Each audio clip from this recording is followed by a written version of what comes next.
Hi everyone, welcome back to my channel. My name is Catherine and this is Raspberry Reads. I hope you were enjoying the spring weather, if it is indeed spring where you live. Here in the UK, we have finally, I don't want to jinx it, turned the corner and we're starting to get some spring vibes, which is much appreciated after a very gloomy February, and particularly with what is going on around in the world where it's getting everybody down. It's just nice to have some sunshine. So yeah, with that being said, I wanted to do my February wrap up for you. I finished 5 books in February and it was a bit of a mixed bag, I must admit. None of them were terrible, but I was let down by some of the books, and I will explain a little bit more as we go along. But yes, I want to keep this video fairly short and sweet, so let's just get into it, shall we? The first book that I read in February was Klara and the Sun by Kazuo Ishiguro.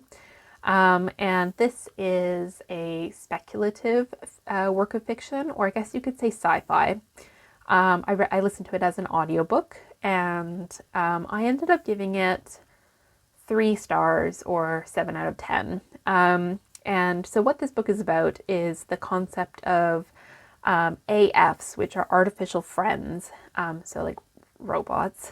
And Klara is an AF, and the whole story is set from her perspective, and she's looking at the world around her and how humans interact with each other and how humans interact with her. And she's got her own child, her own human, that ends up picking her at the shop, and she goes home to support this child who is quite unwell. And I didn't really understand why the child was unwell. I don't think that was really fully explained, but Klara ends up going to live with this family, and the novel sort of covers from the child being sort of, I think, 10 or so, all the way up to early adulthood, and just how Klara supports this child going into adolescence and early adulthood. It was a beautiful story. I really enjoyed the writing, and I enjoyed Klara as a character, but the rest of the story just felt a little bit flat for me, and I really didn't get on with the ending. So as I mentioned, the child, whose name completely escapes me, was sick, and towards the end of the story, that situation changes, and I honestly can't figure out what happened. I just didn't understand it. Maybe it was because I was listening to the audiobook and wasn't paying attention, but I just missed that plot point entirely. And in general, I found that this book was a little bit slow. So in terms of whether or not I'd recommend it to you, so this was my first Kazuo Ishiguro book that I've read. I don't think I'd recommend Klara and the Sun, but I've heard really good things about some of his other work. So as an author and with the writing style, I would recommend reading more of Kazuo Ishiguro, but I wouldn't start with Klara and the Sun. And yeah, in general, I think I was probably interested in the first half of the novel, and then I just sort of lost interest in the second half. And the other thing that I didn't really fully understand is why Klara was so intent on the sun. The whole book and the title is all about her relationship with really appreciating the sun, and I didn't understand why that was. So yeah, I guess what I'm trying to convey is that as an idea, it was good. I enjoyed the character of Klara, but the execution of some of the plot points, I didn't understand. But I would say as an audiobook, it worked well. So I suppose if you were really wanting to read this book, I could recommend the audiobook. So yeah, that was the first book that I finished in February. Again, 3 stars, nothing to write home about. The second book that I read, or actually listened to, is The Boy in the Striped Pajamas by Boyne. Now, this is a historical fiction work set in the Second World War in Germany. And if you haven't come across this book, It's quite well known. It got a lot of hype when it came out, and it's been made into a film, which I haven't seen. This book is hugely contentious. If you look on Goodreads, you can get a sense of the spectrum of opinions on this book. So I went into it just wanting to enjoy the story. As I should say, I am an historian by training. I never go into a historical fiction work expecting it to be completely accurate. It's fiction. It's meant to be an interpretation. And so with that huge caveat, I will say that I loved The Boy in the Striped Pajamas. I thought it was really powerful, beautiful, and I gave it 5 stars, 9 out of 10, and it really got to me. It's about a young boy, I think he's 9, named Bruno, who lives with his family in Berlin, and then his father ends up going to run Auschwitz.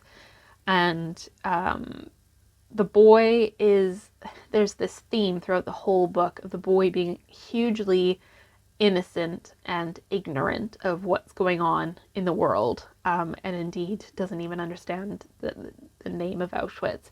So this boy ends up befriending a Jewish boy who's on the other side of the fence at the concentration camp named Shmuel, and the book kind of goes from there. Now, you have to suspend your belief in reality with this book, because there is no way that this situation could have ever happened in the reality of what happened in Germany and in Auschwitz. But as a provocative sort of thought experiment on a reinterpretation of, through the eyes of a child, what could have been, it was a beautiful story and quite powerful. In terms of whether I would read the book again, I think I would actually. I would read it again. I probably wouldn't want to watch the film though. I enjoyed going into it not having sort of like a set idea in my mind. And I should say I really enjoyed the audiobook. It was more of like a play performance. There was really haunting music between the different chapters. And yeah, just how it was executed was beautiful. And quite heartbreaking. And so yeah, my final thoughts on this is, being a mother, I can completely see why John Boyne decided to have so much ignorance and innocence in the perspective of this book, because although my child is younger, I can see it happening. I really can. And with what's going on in the world right now, I think it's hugely applicable for today, where a lot of people just want to look the other way and not look at the reality of the situation. But I will say that if you don't or can't look at this book as being presented as a fable, which is what it is. I listened to the interview at the end of the audiobook with the author, who said that he presented it as a fable. If you don't do that, or if you can't look at it that way, I can see how it could be hugely offensive, because the Holocaust is not something that lends itself to reinterpretation or fantasy. That's just not something that should happen. So I can understand why so many people were upset with this book.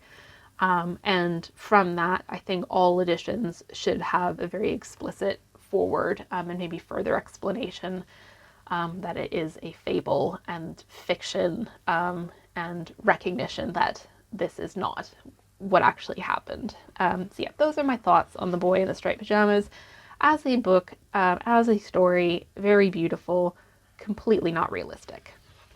The next book that I finished in February, and I think I started this book in November, and it just took a while to read. It was quite a big book. I read it as an ebook from Libby, and I had to return it once, I believe. So yeah, it just took me a while to finish. This is The Rush by Beth Lewis, and I gave this book 4 stars, 8 out of 10. The Rush is historical fiction, and it is set in Canada, in the Yukon, the Klondike, about the gold rush. And this book is really interesting because it follows 3 women. So you've got how the book is laid out is you've got different chapters and they're all titled with the names of the women. So you kind of go back and forth from these different perspectives. But you follow these three women in the Yukon in 1898 during the Klondike Gold Rush. And there's Kate, who is a journalist who travels up to Dawson. And you've got Martha, who owns a hotel or a brothel, and you've got Ellen, who's the wife of a gold miner. And this book is pitched as historical crime.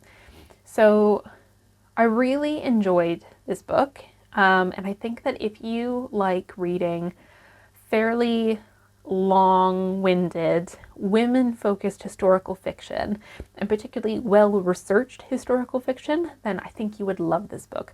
I really connected to all the characters, some more than others, and I loved how it was presented, that they weren't all disconnected stories. They all kind of connected in the end, and the whole part of the story is you're figuring out how these different women overlap in the book. And I loved the scene setting. Now, I've not been to the Yukon, but being a Canadian, I covered this in history class, and I think that it was a fairly accurate representation of what the gold rush was like in the Klondike. And so just as an execution of historical fiction in that area, I really enjoyed the rush. And as I mentioned, I quite enjoyed how the book was laid out with the different perspectives. My only criticism about this book is that it was way too long. It could have been at least 100 pages less, I would say. But I'll forgive it for that, because it was just there's the kind of books that you feel like you're just sort of cradled in the experience, where it sort of takes you by the hand and leads you through. It's not like on the edge of your seat type of read. It's just sort of like a slow, methodic story where it leaves you really reflecting on what you've read. And I did read the epilogue, or I guess like author's notes about this, and what was even more impressive is that all of these characters were based off of real people. So again, as an historian, I thought that this was fantastically researched. I really thought it was creative how the author took these real people and overlooked people within this history, particularly the women, and fictionalized them to tell their stories, and was quite creative with how she did that. So yeah, I thought it was really well done. I would say there's a couple of trigger warnings for violence against women, and also a trigger warning for animals being injured. I didn't like those parts, but yeah, overall, I think The Rush is a really important historical fiction work to present women's perspectives in the gold rush, which overall is a very male-centered history. So yeah, thumbs up for me, would very much recommend it to you. The fourth book that I finished in February was Sweet Tooth by Ian McEwan. This is historical fiction, and I listened to it on audiobook.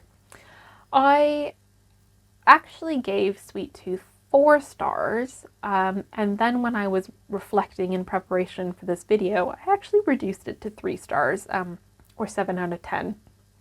And it's because I was really let down by the ending of this book. So the Sweet Tooth is about Serena. She is a Cambridge student in the 1970s, and she's recruited to work after her graduation for MI5.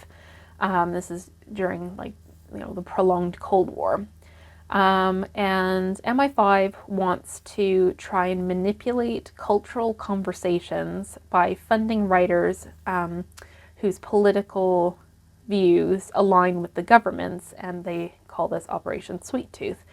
And so Serena has to go and find a writer to be part of this operation. There are elements of romance in this book, and there's like a tension between Serena's personal relationship and her job. It's a lot about identity and a theme of like trust and betrayal. I wouldn't recommend this book because I've read a few of Ian McEwan's other works, and I think this one just doesn't hold up to those, particularly Atonement. And especially, he used the same plot device that he did in Atonement, which was written first.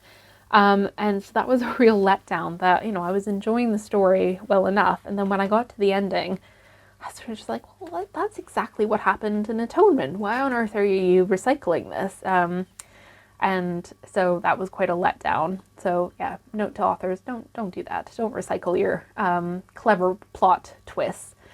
So I was intrigued enough by this book, but I really didn't connect with the character of Selena, and it was told from her perspective, and yeah, so that just didn't work for me. And the other point that I just wanted to share, which I feel like I also felt this way about Atonement, is I don't particularly like how Ian McEwan writes sexuality from a female perspective. It just doesn't work for me. So there were a few scenes in here where you were getting Selena's perspective about intimate scenes, and it just didn't work for me. But that's a very specific complaint, I guess. So yeah, all in all, I was let down by this book, particularly as I enjoyed Solar and Atonement so much. Yeah, Sweet Tooth just didn't do it for me, but I still want to read Ian McEwan's What We Can Know, his most recent book, because overall I do enjoy his writing style. Yeah, so that was a bit of a mixed bag for you. And then the last book, I'm referring to my lovely reading journal as I film this video. So the last book that I finally finished was Kingdom of the Cursed by Kerri Maniscalco. This is the second book in the Wicked series, which is romantasy, YA romantasy. And I gave this, I think, 4 stars, 7 out of 10, and I read a physical copy of it, which I have now put somewhere.